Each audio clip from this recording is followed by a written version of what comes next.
కథ పేరు శాప పీడిత నీడలు, ద విస్పరింగ్ షాడోస్. ఒక పాత, విసర్జించబడిన గ్రామ బంగ్లా.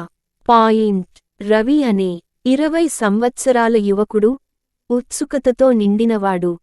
చాలా సింపుల్గా ఉండేవాడు. ఒకరోజు తన తాతయ్య ఇంటికి వస్తాడు.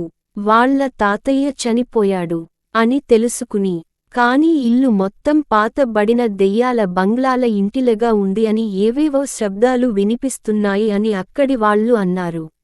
ఒకసారి తన తాతయ్య ఇంటి ముందుకు వెళ్ళి, ఒక పాత, భయానక బంగ్లా, పొగమంచుతో కప్పబడి ఉంది. చిమ్మ చీకటిలో పక్షులు అరుస్తున్నాయి. గాలి వీచుతుంది.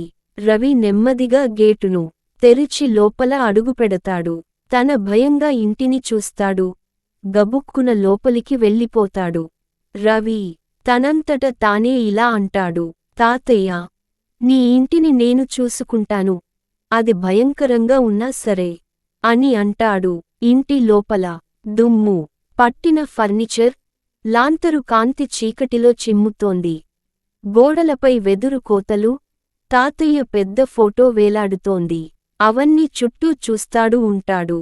రవి తనంతట తానే, కొన్ని రోజులు మాత్రమే ఉండేది, భయపడాల్సిన అవసరం ఏమీ లేదు అని తాను సర్ది చెప్పుకుంటాడు. ఆ రోజు రాత్రి లాంతరు మసకగా వెలుగుతోంది. ఏవేవో నీడలు భయానకంగా కదులుతున్నాయి.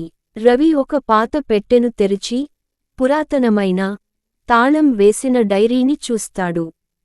ఆ డైరీపై ఒక నోట్ చుట్టి ఉంది.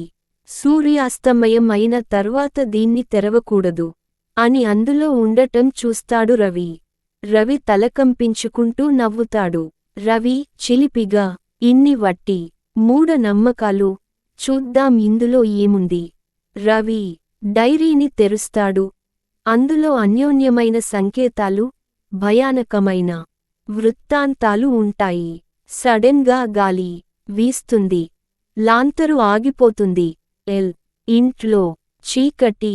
కిటికీ గుండా చంద్రకాంతి లోనికి వస్తుంది. రవి గట్టిగా ఊపిరి తీసుకుంటాడు. అంధకారంలో మెల్లిగా ఒక భయంకరమైన గొంతు వినిపిస్తుంది. నీవెందుకు తలుపు తెరిచావు అని వినిపిస్తుంది. రవి ఉలిక్కిపడి వెనక్కి తిరుగుతాడు. రవి సరదాగా నవ్వుతూ, హలో, ఎవరైనా ఉన్నారా ఇక్కడ అని అంటాడు. చీకటిలో పొడుగాటి నీడలు విస్తరించుకుంటాయి.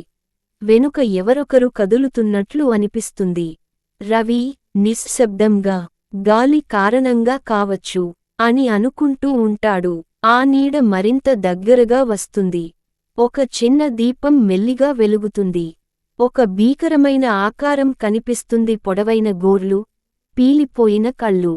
రవి భయంతో వెనక్కి తొంగి పడిపోతాడు. ఒక కుర్చీ కింద పడుతుంది. రవి అత్యాశయంతో, దూరంగా ఉండు అని చెప్తాడు. ఆ నీడ అతనిపై దూకుతుంది. ఒక చిన్న సౌండ్ వస్తుంది. తాతయ్య ఆత్మ ఆకస్మికంగా ప్రత్యక్షమవుతుంది. తాతయ్య ఆత్మ కోపంగా, నువ్వు నిషేధాన్ని ఉల్లంఘించావు, ఇప్పుడు పారిపో. ఆ నీడ అరుస్తూ వెనక్కి తగ్గుతుంది. తాతయ్య ఆత్మ డైరీ వైపు చూపిస్తాడు. తాతయ్య ఆత్మ ఇలా అంటుంది, దీన్ని మళ్ళీ మూయిపారేయే అని అంటాడు. రవి తొందరగా డైరీని తీసుకొని మూసేస్తాడు. నీడ భీకరమైన అరుపుతో మాయమవుతుంది.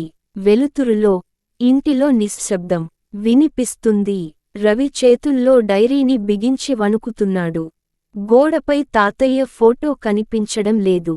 రవి ముందుకు చూస్తూ, ఇక మరేమీ కూడా లేదు అని. రవి బయటకు వస్తాడు. గ్రామస్థులు ఆశ్చర్యంగా చూస్తారు. అప్పుడు ఒక గ్రామస్థుడు రవితో, కాని ఆ ఇంట్లో ఏళ్లుగా ఎవరూ లేరు, నీతో ఇప్పటిదాకా ఎవరున్నారని ఇలా అంటున్నావని అంటాడు రవితో. అప్పుడు రవి షాక్తో చూస్తాడు. ఇంటి ముందు నుంచి ఓ చిరు గాలి వీచుతుంది. మళ్ళీ అదే భయంకరమైన శబ్దం వినిపిస్తుంది. నీవెందుకు తలుపు తెరిచావు అని వినిపిస్తుంది. Top continue watching my channel.